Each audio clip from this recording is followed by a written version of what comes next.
हम आत्मा शब्द से परिचित हैं और हम परमात्मा शब्द से भी परिचित हैं। सभी परिचित हैं।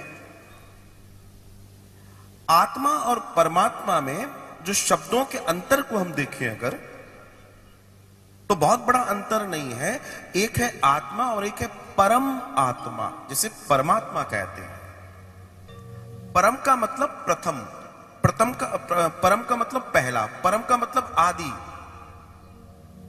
लेकिन जो परमात्मा है और जो आत्मा है, उसमें सिर्फ ये परम का ही अंतर है, बाकी कोई अंतर नहीं है।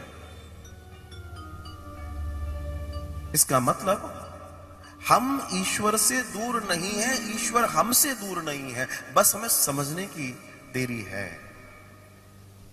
सबके अंदर वो विद्यमान है, बस हमें उसे जानना है, उसे समझना है। जैसे श्री हनुमान जी को लंबी छलांग लगानी आती थी, लेकिन श्रापवश उन्हें वो ज्ञात नहीं था। उन्हें ज्ञात कराया गया और उन्होंने वो छलांग लगा ली। अर्थात हम सब उस तरह की छलांग लगाने में सक्षम हैं। हम सबकी सक्षमताएं हैं, बस हमें ये जानने की जरूरत है कि हमें छलांग लगाना है, हम लगा सकते हैं। दो दर्शन है। सबके अंदर ईश्वर बराबर बैठा है, न किसी में ज्यादा बैठा है, न किसी में कम बैठा है। सबके अंदर आत्मा बराबर भाव से है, न किसी में ज्यादा है, न किसी में कम है। बस हमें यह जानना है कि मैं कौन हूं।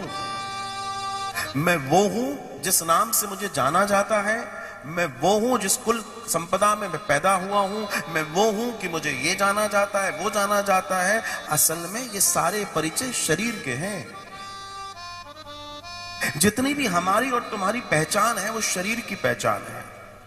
और ध्यान रखना, जिस दिन शरीर शांत होगा, पहचान भी शांत हो जाएगी। तो क्या वास्तव में मनुष्य का देह, मनुष्य का शरीर इतने भर के लिए मिला था कि जब तक ये जीवित रहेगा तब तक पहचान रहेगी, या फिर इससे भी आगे कुछ है? जी हां, ये जो देह मिली है, जो शरीर मिला है, इससे भी आगे कुछ है। और कुछ नहीं, बहुत कुछ है। और हम और आप उसी बहुत कुछ को जानने, इस कथा का आनंद लेने बैठे हैं। हम उस बहुत कुछ को जान पाए, हम अपने अंदर के शिवो हम को जान पाए। आप सबने एक शब्द सुना होगा, शिवो हम। इसका मतलब क्या है? मैं ही शिव हूं। किसने कहा? भगवान आदि शंकराचार्य ने सूत्र दिया, शिवो हम। तो उसका मतलब यह है कि मैं ही शिव हूं। पर क्या वास्तव में कोई अगर ये कहे कि भाई आदि शंकराचार्य ने कहा है मैं ही शिव हूं, तो मुझे ही शिव मान लो ना।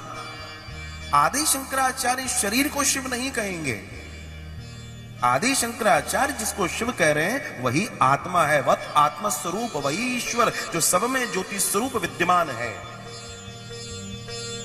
इसका मतलब सबके अंदर के शिव को सबको जानने की जरूरत है, और उसी को जानने का विषय ये पुराण है, जिसे हमें प्राप्ति हुई है।